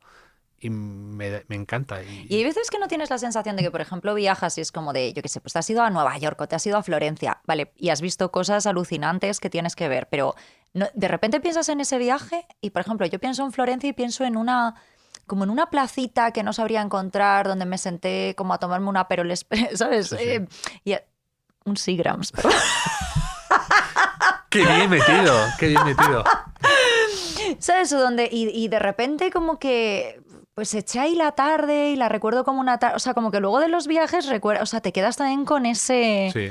¿no? Con esos momentos que no son, o sea, no recuerdo cuando estaba delante Claro. bueno, sí que recuerdo cuando estaba delante del Artemisa Gentileschi, pero igual no recuerdo muchísimos Caravallos, ¿no? Pero Sí. recuerdo como ese momentito en una plaza preciosa que todo era Italia a mi alrededor, todo era sorrentino, ¿no? Ujú. Y yo ahí como sentada, no sé, y lo recuerdas a veces más que... Mucho más. Y que no es. Cuando tú te montas, cuando eres la protagonista de tu propia película, como has dicho, haces un itinerario o algo así y piensas que vas a recordar estos momentazos y luego cuando estás a lo mejor en tiempo muerto, lo que te quedas es con esa escena. Total. Que es a lo mejor estás... Yo tengo recuerdos de viajes, me leo libros de gente para hacer el podcast y me acuerdo muchísimo de esos libros que estoy leyendo de esas personas, más que de los monumentos o esto que quería ver o Claro, demás. claro. Son como compañeros de viaje de algún modo. Sí, sí, sí, absolutamente. ¿Qué asco estoy dando ahora? Pues son mis compañeros de viaje. Yo Se llevo pone la las gafas de maleta pasta. ligera porque... Mi patria son mis zapatos.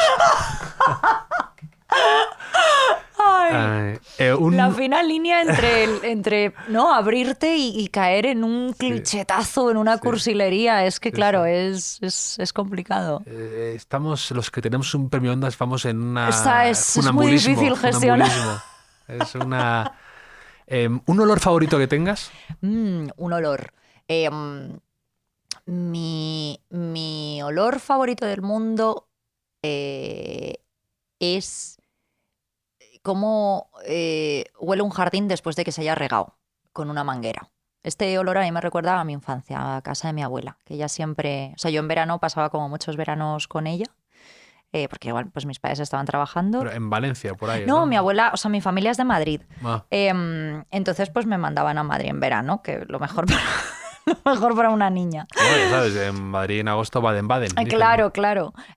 No, pero ella pues tenía una casa con un jardín muy bonito y muy grande, que además ella cuidaba mucho, a ella le gustaba mucho plantar y cuidar rosas, tenía muchos rosales, jazmines, y además era un jardín como un poco salvaje, así al estilo inglés, ¿no? Como ahora está arreglado, pero era como pues mucho césped. Como, Mucho... me estoy imaginando como Grey Gardens, el documental Grey este. Gar- Ojo, documental favorito y absoluta referencia de esas dos mujeres, es como quiero terminar yo de mayor. La prima de Kennedy, no sé qué, era La absolutamente... prima de Jackie, Sí, sí, sí. la prima y la tía, o sea, madre mía.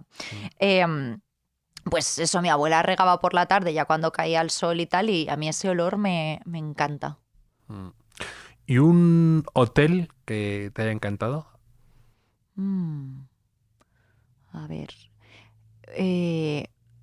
me invitaron a un viaje de prensa para descubrir la zona del Valle del Loira. Que esto está, pues, vuelas a Nantes, ¿no? Y es toda esta zona, pues, bueno, cerca de Normandía, pero bueno, y es como una zona de Francia que muy poca gente visita porque, bueno, pues porque el sur es el sur y esto como está así más al norte, pues no interesa tanto. Y entonces hubo una noche que fuimos a un hotel que había sido un antiguo convento y una leprosería. O sea, como que las monjas, o sea, había un convento de monjas y entonces después se amplió y tal. Y ahora lo había cogido, pues lo que es el equivalente aquí ay, ¿cómo se llama lo de los hoteles? Paradores. Ah, sí, sí. Lo que es el equivalente aquí a los paradores Sí, nacionales. un relés a todos estos. Claro, sí, lo que es el equivalente aquí, pues a eso, y entonces pues habían hecho ahí un hotel. Y es que era como, se respiraba una paz, era precioso. Estaba en un pueblo espectacular, como de... es uno de estos pueblos donde siempre pues escapaban, yo qué sé, Sí, un Santa. pintor, Sí, sí, es sí, que, sí. o sea, es que es eso, ¿no? Pues a ver, porque estás en Francia, Sí, ¿no? Es que claro. te levantas levantas una piedra y te sale un pintor, ¿no? O sea, y, y recuerdo de dormir en esas sábanas y, o sea, y despertarme alrededor de como de toda esa belleza y esa tranquilidad y dije, Dios santo, es que no sé, me ha dado el místico, me voy a meter a monja. Hablas aquí mucho del el placer de... En el libro sale mucho del placer de las sábanas limpias, el dormir. Es que esto es muy Los importante. almohadones también sale mencionado. Esto es muy importante. Le das importancia a dormir, ¿eh? O sea, al momento de... La gente no sabe lo que está haciendo. O sea, Veo algo, veo ahí la algo. gente no sabe lo que está haciendo. O sea, un colchón bueno, por favor, esto debería ser la primera inversión de cualquier persona. Un colchón bueno, unos buenos almohadones y ropa de cama buena, de muchos hilos. Tú pregunta, ¿cuál tiene más Sí, hilos? Sí, te estoy imaginando ahí como con una cama de Los con 1080 hilos de Simón Ortega. Con un dosel, ahí, una mosquitera de estas. No tanto eso, soy más monacal, ¿eh? O sea, soy más monacal, pero que eso sea, ay, como gozoso y tal. O sea, es que esto yo es un aprendizaje que he hecho a lo largo de mi vida y ya no renuncio a ello. Ya no vuelves para atrás. Ya no ¿eh? vuelvo atrás, ya no vuelvo atrás. Cenar en langosta y camas de hilos de egipcio. Hemos dicho vuelos en primera. Vuelos en primera, cenas de langostas. Sí, sábanas tejidas y sábanas... manchadas de sangre, ¿no? De gente. Claro. No, al contrario. O sea, no, me refiero lo han hecho... que digo, gente que ha estado cosiendo ahí. Ah, eso sí. O sea, se han quedado ciegos con eso. Sí, esto es fundamental. Estos son mis pequeños consejos, para que la gente tenga sus pequeños placeres también, al alcance de cualquiera. ¿Un lugar favorito para leer que te guste especialmente? Pues la cama. Claro, no me extraña con esa cama. La cama y el sofá. A mí, en general, estar tumbada leyendo es una de mis actividades favoritas. Y me gusta mucho el sofá, en el que cuando estoy leyendo bien me tumbo, y la cama. Y últimamente he descubierto un placer que es levantarte un fin de semana, te tomas un café y luego volver a la cama a leer. Sí. En plan, yo es que ya... Es que ya no va a venir mi madre a levantar la persiana, o sea, es que me lo puedo permitir. Sí. Y esto es una gozada. Este cambio de chip, ¿no? Sí, darte cuenta de que no eres un niño. El segundo desayuno, ¿no? Y esto me encanta, me gusta mucho leer en la cama. Además, suelo leer mucho antes de acostarme, entonces ya me meto en la cama para cuando me da el sueño. Cierro American Psycho y sueño con los angelitos. Y una última serie documental que te haya fascinado, que te haya encantado, que te esté gustando ahora. A ver...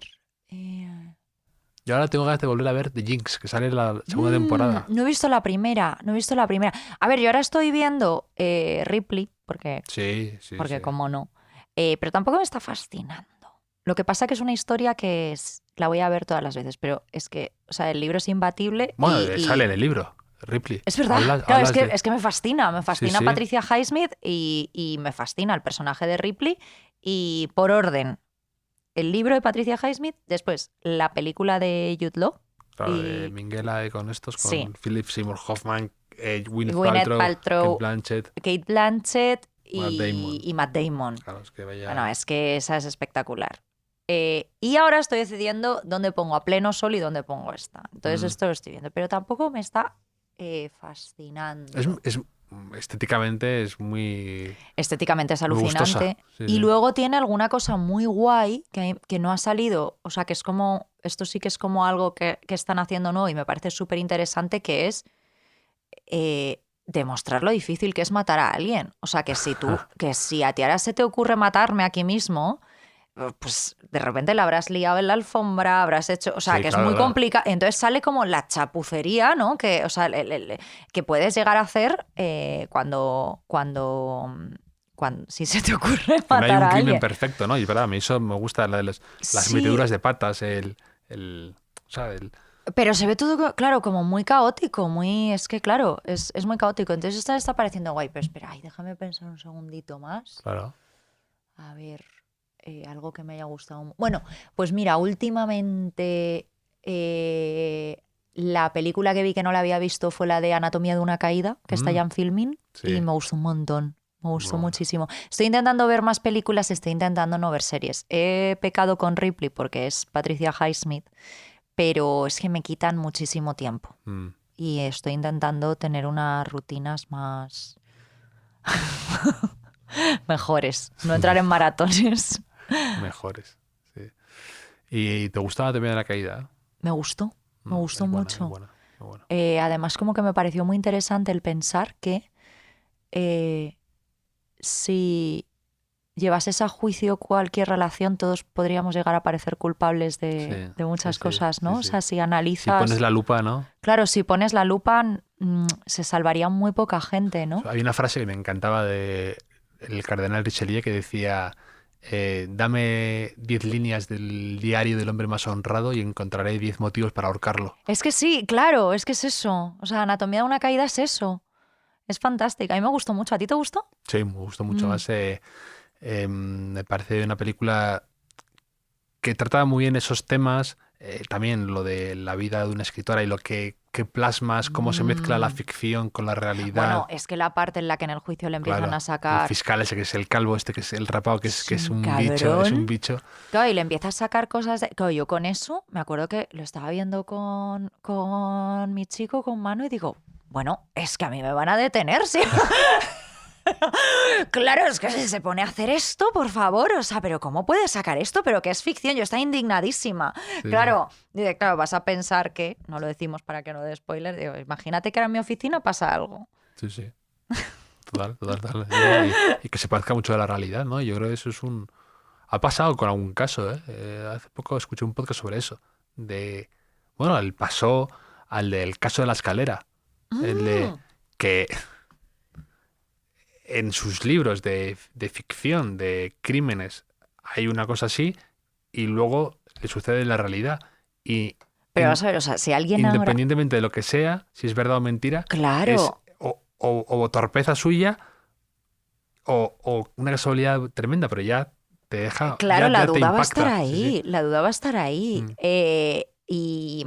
Y que, sí, o sea, te iba a decir, o sea, hay un asesinato a 5 kilómetros a la redonda de la casa de Stephen King Vas a decir, a ver, ha sido Stephen King. Sí. A ver, ¿No? es como ¿no has visto la serie esta que me encanta de Netflix? Bueno, no serie, no, como gags de humor, I Think You Should Live, de Tim Robinson. Ay, no Es la un he visto. genio, o sea, es un genio absoluto. O sea, tienes que verla. Además te va a hacer gracia a ti. Y entonces, de repente, en una tienda entra un coche de estos como con forma de perrito caliente. Sí. Entonces, está todo el mundo, ¿qué ha pasado? ¿Quién ha entrado? Entonces, un tipo disfrazado de perrito caliente enorme dice, a ver, ¿quién ha sido? Nadie, o sea, no nos vamos a enfadar que salga. No saquemos conclusiones precipitadas. Claro. Claro. Pues tienes que verla serie, Venga. te va a gustar. Y una palabra que últimamente digas o escribas demasiado y te dé un poco de asco.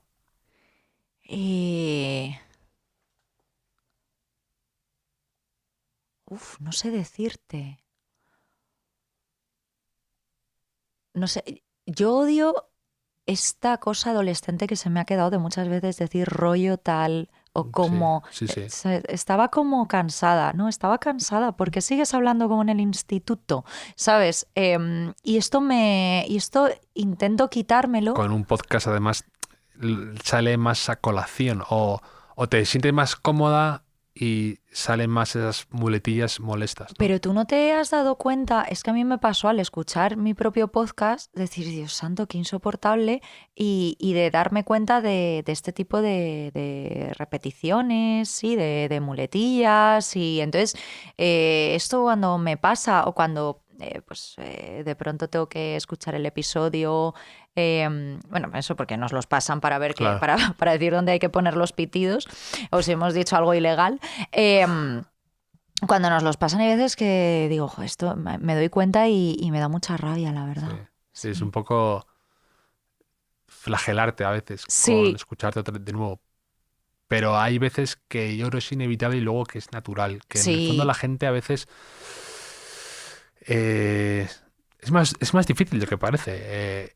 Ser locuaz, ser en un podcast, grabarte y que no te dé asco. Es muy complicado. Es complicado. Pero creo que también pero creo que, o sea, que creo que está muy bien esforzarse, que me parece que un podcast tampoco tiene que ser, le ponemos aquí el micro y charlamos, Claro. o sea, tú te has preparado una entrevista, Guillermo y yo llevamos guiones, pero me parece que también parte de que haya triunfado es que precisamente no hablamos como en la radio.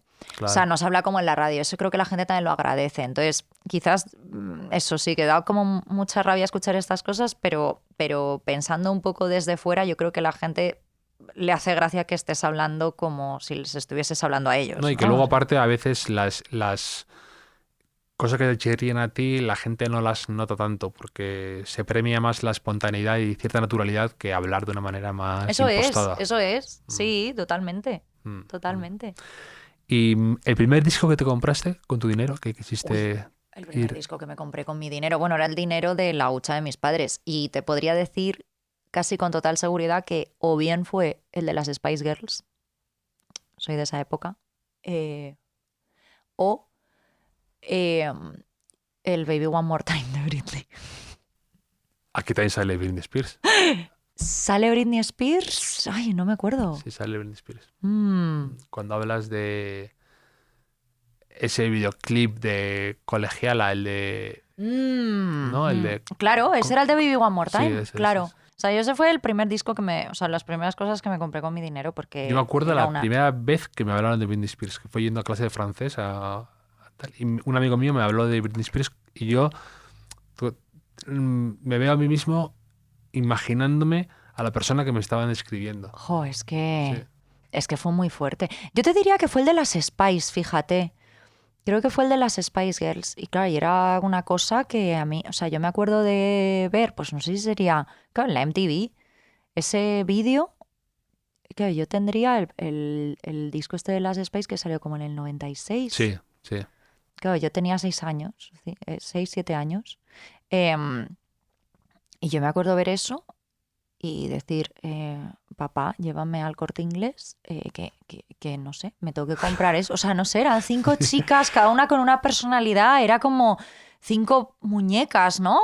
Que como cada una con una personalidad muy marcada. Pues eso, pues un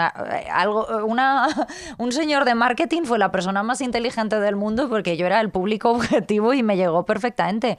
Y o sea, estuve obsesionada. Yo creo que este fue el primero. No es nada cool, pero es la verdad. ¿Y la primera película que viste 2 veces? ¿Que quisiste volver a verla en el cine o ponértela otra vez para entender lo que acababas de ver? Mira, yo tengo un recuerdo que es cuando tenía 12 años, hubo una noche que pusieron por la televisión Pulp Fiction. Y mis padres dijeron, ¡ay, ostras, Pulp Fiction! ¡Qué guay! ¿Cuánto tiempo sin ver Pulp Fiction y tal? Y yo dije, ¿me puedo quedar? Entonces como que ellos se miraron en plan... ¡Guau! No sé, tal. Pero no sé muy bien al final por qué razón me dejaron quedarme. Y yo aluciné. O sea, Hasta el punto de irte a Nueva York a comprarte una Cherry Coke. Efectivamente, porque lo tomaba Mia Wallace. Sí. Pero claro, o sea, a ver, yo venía al final de películas o infantiles, o sea, de Disney, o familiares, o sea, pues sí que había visto, pero yo qué sé, pues igual había visto Magnolias de Acero, o había visto ese tipo de películas, pero no había visto, o sea, yo no sabía que el cine podía jugar de esa forma, que podía contarte varias historias que estuviesen interrelacionadas, o sea, me alucinó. Como ya era obsesiva de pequeña, busqué Reservoir Dogs por todas partes, que era una película que estaba descatalogada, la compré al final o le pedí a una amiga que la mandaban a estudiar a Irlanda que me trajera Reservoir Dogs, Jackie Brown y tal, y bueno, y después ya fue cuando salió Kill Bill y demás, que ya me pilló más mayor, pero o sea, a mí me rompió la cabeza, me descubrió un mundo.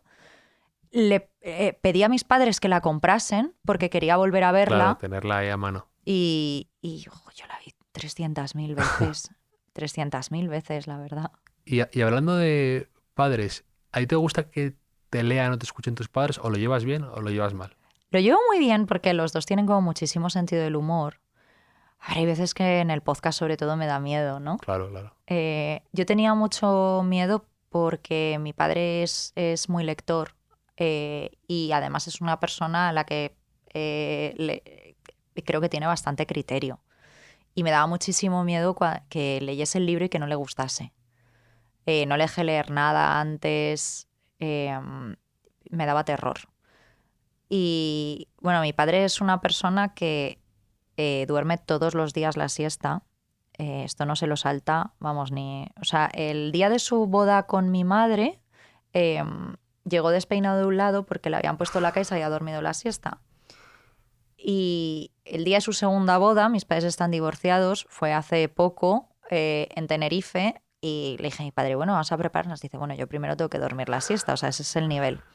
Entonces mi padre, él vive en Tenerife, voló a Madrid para la presentación y vino el día de antes. Y entonces yo le dejé el libro dedicado y tal en mi casa porque yo estaba trabajando. Y a la salida del trabajo, 5:30, le llamo y digo, papá, y me dice, es buenísimo, Beatriz. Me dijo, no he dormido siesta. Qué buena historia. Qué buena. Y dije, joder, esto es lo mejor que me ha podido pasar. Tenía que salir en la faja. En la faja. No me eché la siesta. No me eché la siesta. El padre de Beatriz Serrano. O sea, la única vez en su vida que... Qué bonito, que me gusta esa frase. Sí, o sea, a mí me dio un subidón tremendo. A ver, hay veces que sí que te da corte, yo creo, sobre todo porque...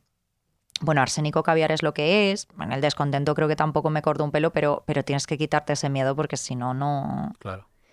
No es que espero eso, pero afortunadamente mis padres, los dos, tienen muchísimo sentido del humor, saben perfectamente cómo soy. O sea, si esto es lo que digo en un podcast o tal, imagínate en casa. Entonces, yo creo que les parece bien. Mi padre a veces dice que le doy un poco de miedo. Yeah, bueno, normal. ¿Un desayuno predilecto que tengas? ¿Sabes que yo no suelo desayunar? Me tomo un café solo. Yo también. Soy como de ayuno intermitente. O sea, no lo hago por esa gilipollez, sí. pero dices, mira, esto... ¡Ay, qué bien! O sea, al final lo que llevo haciendo desde los 16 años se ha puesto de moda y dicen que es bueno, qué bien. Suelo tomar un café y a ver, y yo disfrutar de... O sea, yo cuando tengo que ir a trabajar me gusta despertarme muy pronto para estar 45 minutos tomando mi café, leyendo mis cosas, o sea, eso me encanta. Si dices ya de comer, te voy a decir algo muy gocho. Yo viví en Londres durante un año y el desayuno inglés me parece la cura perfecta para las resacas.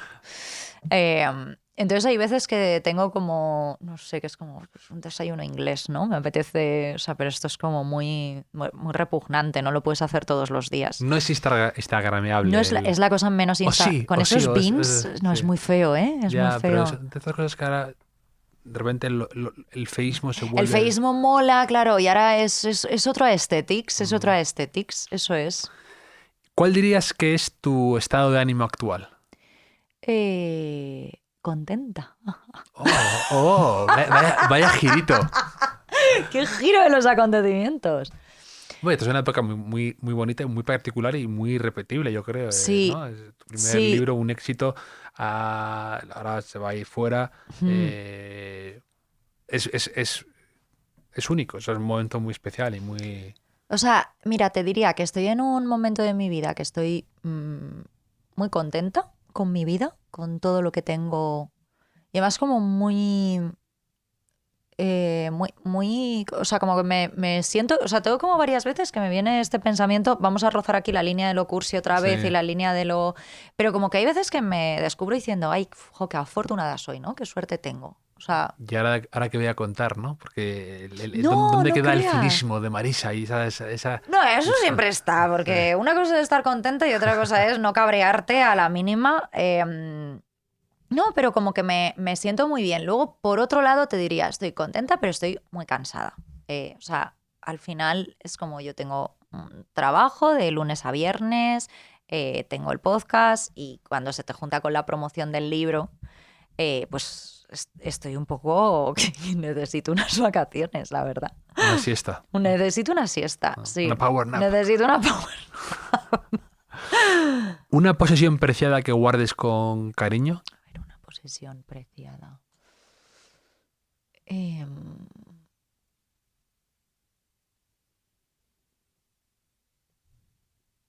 Es que estoy intentando pensar, no soy muy de... Bueno, mira, sí, te voy a decir, un cuadro precioso, un óleo, que encontré en el Rastro muy barato. Me apetecía tener un bodegón de una naturaleza muerta, ¿no? Un jarrón con flores o algo así. Y bueno, me costó 20 euros. Iba por el Rastro siempre volviéndome loca, buscando y tal, y siempre me decían como 100, 150, tal, y decía, mira, es que por el capricho, ¿sabes? O sea, es que además, pero si esto es un... O sea, ¿esto qué es? O sea, esto es nada. Y encontré uno precioso, lo tengo en mi habitación y me gusta muchísimo, me gusta un montón. Pero te diría que no soy muy de objetos y de cosas, me gustan tener cosas bonitas, una vajilla bonita, o sea, me gusta vivir rodeada de cosas bonitas, pero si te digo la verdad, lo que más me gustan son mis libros. O sea, tener los libros en casa. Decir, las experiencias. No, hablando de objetos, o sea, lo que más claro. me gusta, pues como ahora que estamos rodeados de, o sea, una estantería y no sé, y ponerte ahí de vez en cuando, ¿no? A mirar y a decir tal. Yo además los subrayo, o sea, soy bastante... Me gusta los libros toqueteados y cuando viene alguien ahora con mi libro y está, ay, perdón, lo tengo muy subrayado, digo, me encanta. O sea, claro. Es lo mejor que le puede pasar a alguien, ¿no? Que te entren ganas de quiero marcar esta frase porque me ha encantado. Y entonces pues me gusta de repente coger una, ay, ¿esto qué frase más bonita tenía? Tal, no sé qué. O sea, igual eso es lo más valioso. ¿Y un punto de inflexión que hayas tenido en tu vida, que haya marcado un poco tu destino, tu camino? A ver, yo creo que bastantes. O sea, eso, yo vivía en Valencia con mis padres y me vine a Madrid con 18 a estudiar periodismo y aquí me he quedado. Me fui un año a Londres y trabajaba de camarera, pero ahí fue cuando empecé a ver cosas y empecé a vender temas a España. Entonces como que fue un momento que me di cuenta que ya podía volverme trabajando de freelance aquí. Luego, no sé, pues el divorcio de mis padres, que fue cuando era mayor, o sea, cuando yo tenía 21 años y tal, de repente me hizo ver que tus padres son seres humanos y que tienen su propia relación y que tú no estás metida en eso, aunque seas la hija. lo que te he hablado antes de la enfermedad de mi madre, ¿no? Me hizo de repente como dar un paso atrás, parar y decir, o sea, no sé, creo que hay tantos. Sí. Bueno, no puedo parar, parezco... pero como que creo que he tenido como... O sea, soy muy proclive a las epifanías. A caerte del caballo. A caerme del caballo, sí, sí. Encuentras lo peor y lo mejor de los seres humanos trabajando en el sector servicios, pero es verdad que aprendes muchísimo y no sé, o sea, es como si aprendes a leer a la gente, ¿no? Y luego además también tiene un punto que, bueno, ya si quieres sacar como otro aprendizaje más allá, ¿te acuerdas de lo de Carmen Martín Gaite, que decía que se subía en el autobús para escuchar las conversaciones e inspirarse? Joder, pues cuando estás trabajando en una cafetería o o sea, claro, las conversaciones son, o sea, ves rupturas, ves citas, ves amigas contándose lo que han hecho el fin de semana anterior, ves a señores mayores que te llaman la atención porque están siempre ahí leyendo un libro, no sé, o sea, no sé, es como tan interesante, es como un espacio donde conviven muchísimas historias, ¿no? ¿Y un talento oculto que tenga Beatriz Serrano? ¿Has dicho cocinar? Puede ser uno. Pero eso, bueno, sí, iba a decir, tampoco es oculto. A ver, yo puedo coger cualquier cosa con los pies. Pues es un muy buen talento oculto. Eso te lo prometo. La Beatriz Serrano chimpancé, no la conocíamos, esa vertiente. O sea, yo puedo coger un bolígrafo y cosas así con el pie. O sea, puedo acercar cosas con el pie y puedo... Impresionante. ¿Esto sirve? No. ¿Alguien te ha respondido algo así? Esto es lo que yo buscaba con esta pregunta. Otro talento oculto. Tengo muy buena vista. Sí. Puedo leer del revés. O sea, leo conversaciones en WhatsApp, en Eso el lo dijo otro autobús, día en el metro. Manuel Marlasca, periodista de sucesos, decía que él está acostumbrado a leer para cotillear informes de policías y tal, como cuando era periodista joven, y ya sabe leer al revés perfectamente y tiene mucha facilidad para cotillear. Sí, o sea, yo eso tengo muy buena vista y es como estoy en el autobús o en el metro o algo así, de repente estoy leyendo perfectamente una pues eso, una bronca por WhatsApp entre una chica y su novio. Digo, me dan ganas de acercarme después, tienes tu razón. ¿Verdad? No he podido evitar leer tu conversación desde dos sillas, desde dos asientos más. ¿Y un lema que tengas presente, que te guste, o una frase que se te haya quedado contigo y que te acompañe? Bueno, es que un lema, no soy... Sí, lema no es... No soy de... Sabía que era un error preguntar a la cínica mayor del reino esto. Un lema, por favor. No, sí, no. Que soy de Deloitte, de repente. A ver, una frase que me guste. Mira, te la voy a leer. Te voy a leer una. Vaya, al final tenía una puntada. No la tenía apuntada. O sea, digo que la tenías presente. La leí justo ayer y me pareció preciosa. Es del libro que te decía de lo de Kerouac, bueno, de la carta y tal. Entonces, mencionan una parte en la carretera de Kerouac. Mira qué bonito. La gente que está loca por vivir, loca por hablar, loca por salvarse, con ganas de todo al mismo tiempo. La gente que nunca bosteza ni habla de lugares comunes, sino que arde como fabulosos poetes amarillos. Sí, como arañas también decían en el... Sí, aquí dice como poetes amarillos. Sí. Esto me parece un lema, ¿no? Es maravilloso. O sea, loca por salvarse. Qué frase más bonita, por favor. Loca por salvarse. Es que es preciosa. La segunda parte de tu libro se debería llamar Loca por salvarse. Loca por salvarse. Marisa, loca por salvarse. Pues me lo he pasado fenomenal, como yo esperaba, también. charlando contigo, Beatriz, que la gente te escuche a ti y a Guillermo compartiendo confidencias, carcajadas y buenos momentos en Arsénico Caviar, Premio Ondas, y que te lea a ti en El Descontento, que ha sido un exitazo y seguro que la Feria del Libro y San Jordi arrasas. A ver, muchas gracias. Me lo paso estupendamente.